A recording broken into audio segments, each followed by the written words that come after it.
Welcome to Pod Me If You Can. I'm David Farrell. Today on the show, the film is Author, starring Al Pacino. Pod Me If You Can. Movie reviews. Playwright Ivan Trevelyan, Al Pacino, is under a lot of stress. He has a Broadway play in rehearsal that demands his time and lots of rewrites. His wife Gloria, played by Tuesday Weld, is leaving him, as well as 4 children from her previous marriages, plus his own son. As time goes on, his lead actress, Alice Detroit, played by Diane Cannon, starts a relationship with him and wants to move in, but isn't used to all the kids.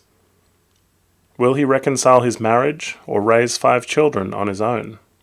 So during this time period in Hollywood, divorce was very popular. Kramer vs. Kramer was a big film, and somebody decided to do this film from the man's point of view. The conversation between the writer and the director was basically that you always see divorce films from the mother's side, and wouldn't it be good to see the male perspective, which is this film here.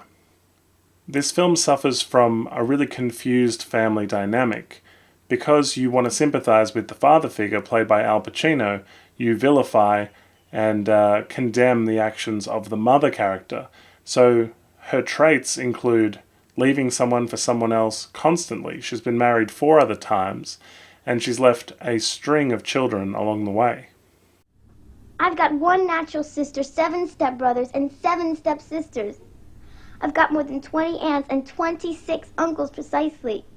I've got more than 9 grandparents and 5 great-grandparents. I've got more than 200 cousins in America alone. When she basically stops coming home at night and appears the next morning and sleeps all day, she's partying and, detaching herself from Ivan Trevelyan, the character Al Pacino plays. He's basically a single parent. But these kids are very independent and seemingly raise themselves because we don't get many scenes where he has to parent. Ivan basically tells the kids, "We're surviving, huh?" But there are too many kids. So he takes his biological son on a run with him, and they discuss what to do. And he says, "I've got to send them all back to their biological fathers, because the mother doesn't seem to want to raise them, and he can't do it." So he's overwhelmed by the amount of children, being left with 5. And his son pleads and says, "Oh, I like Geraldo, so can we keep him?" And he goes, "Okay, fine, we'll keep Geraldo," because he's the favorite. So one of the big problems here is that she floats back in after 11 weeks and gets really pissy with him that he's decided to move on with this lead actress. And she has no right to, in a way, and she comes off very selfish and very bad.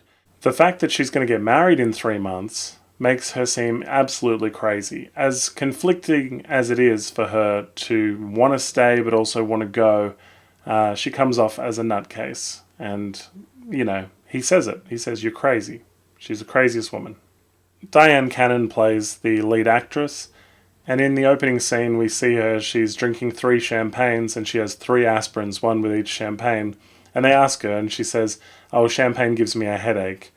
She's very funny, very flighty, and the kind of character that you go, okay, this film is, he's moving away from his wife who's leaving him, and this is him finding new love and rediscovering himself and things like that. But it's not really that film at all. Whereas, more obviously these days, they would pair him up and go, well, he's moved on, this is his new love, he's got a better life, he's moving on up. Here, she's just a passing fancy. And Ivan moves in with her and then asks her if she wouldn't mind moving out, would she also not quit his play? To which she responds, "Of course, I'll move out, I'd love to move out." And she'll keep doing the play. But this is the thing. All the adults in this film make terrible choices. They marry people they don't want to marry. They start dating people they don't really want to move in with. And everybody seems to be moving forward, 2 steps forward, 1 step backwards. It makes it very hard to relate to these adults. In one scene, 2 police officers come to the door looking for her biological daughters who've run away from their biological fathers and may have run back to him. They have, in fact, and they've been hidden in the house for a time, and he's not been aware of them, because he's very absent, if you ask me. Also, all the children protest that he's the best father they've ever had, not that we've really seen any evidence to account for this. But Ivan, of course, has the brilliant idea that he will run away with the children from the police. So Ivan takes the girls and boys and runs to the roof away from the police, one of whom, the officers, is played by James Tolkien, who's the principal from Back to the Future. So he runs to the roof, which is an incredibly silly idea because they can't escape. And then while he's up there, he says things like, "What have I done?" And, "Oh, I've done something really crazy here." In other irrational decisions, he takes a very long taxi ride to go and see his ex-wife, and decides to motivate her to come back by throwing her over his shoulder like a caveman and trying to force her into the taxi. As I said, these children largely raise themselves. Short of feeding them salad, which he does on multiple occasions, and the police even point out how much salad there is in the fridge, he doesn't really do any actual parenting. He doesn't sit down, take them to school, talk to them. He barely tucks one in at night. Al Pacino's character is really hard to get behind until he realizes that nobody wants these kids, and he will have to provide a home for them. There's this throwaway line where he mentions he's an orphan, and basically that's what leads him to want to create a home for these children and be a father for them. And because it's a throwaway line and not something we experience throughout the film, it's hard to sympathize. We're never really won over by Pacino's character.